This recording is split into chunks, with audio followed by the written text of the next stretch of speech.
Bonjour les enfants, êtes-vous prêts pour une nouvelle aventure pleine de fun et de découvertes? N'oubliez pas de laisser un like et de vous abonner à la chaîne pour ne rien manquer. Allez, c'est parti! Dans une belle ferme verte, une chèvre mère vivait avec ses trois petites, Lubna, Fofou et Loulou. Elle les aimait beaucoup, s'occupait d'elles avec tendresse et leur donnait des conseils chaque jour. La ferme était pleine de champs et de fleurs, et un ruisseau d'eau douce coulait à côté. Un matin, alors que le soleil envoyait ses rayons dorés sur les champs, la chèvre mère se réunit avec ses petites et leur dit : « Mes petites, je vais au pâturage pour vous ramener à manger.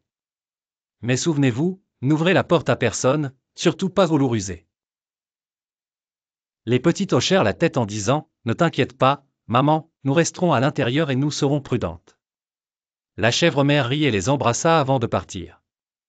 Les petites jouaient joyeusement à l'intérieur de la maison. Mais elles ne savaient pas qu'il y avait des yeux qui les observaient de loin. C'était le loup rusé. Derrière les arbres épais, le loup affamé surveillait la maison en se léchant les lèvres et en disant : « Oh, quelle belle opportunité !» Il réfléchit un peu, puis sourit malicieusement en se disant : « Mais je dois être intelligent. Si je frappe à la porte avec ma voix normale, elles sauront que je suis le loup. Je dois changer de plan. » Le loup s'approcha de la porte et commença à parler d'une voix douce feinte : « Mes belles petites, ouvrez la porte. Je suis maman et je reviens du pâturage avec de la nourriture délicieuse. » Mais Lubna, la maligne, entendit la voix et sentit qu'il y avait quelque chose de bizarre. Elle dit en s'approchant de la porte avec prudence : « Ce n'est pas la voix de maman. Notre mère a une voix douce mais pas comme ça. » Fofou, la prudente, ajouta : « C'est vrai. C'est la voix du loup. Nous ne lui ouvrirons jamais. » Le loup se mit en colère et se dit : « Il semble qu'elle soit intelligente.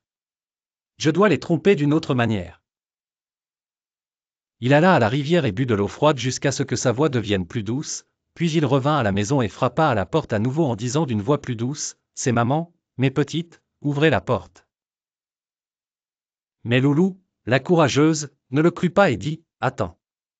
Maman a des pattes blanches, montre-nous d'abord tes pieds. » Le loup regarda ses pattes noires et sut que son plan avait échoué encore une fois. Il pensa à une nouvelle ruse et courut au moulin, couvrit ses pattes de farine jusqu'à ce qu'elles deviennent complètement blanches, puis revint et frappa à la porte pour la troisième fois. Cette fois, quand les petites regardèrent sous la porte, elles virent des pieds blancs et pensèrent que leur mère était revenue. Marjane s'écria avec enthousiasme : « C'est maman. Elle est revenue. » Elles ouvrirent la porte.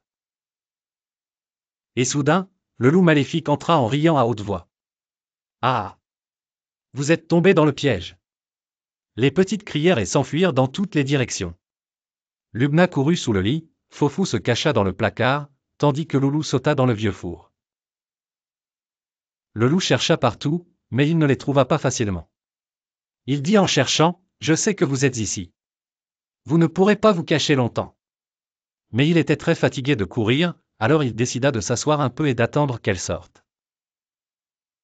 La chèvre mère revint et trouva la porte ouverte, réalisant que le loup était entré. En colère, elle l'attaqua avec ses cornes jusqu'à ce qu'il s'enfuit. Les petites sortirent de leur cachette et racontèrent à leur mère comment le loup les avait trompées. Leur mère leur enseigna une leçon importante : ne jamais ouvrir la porte sans s'assurer de l'identité de l'interlocuteur.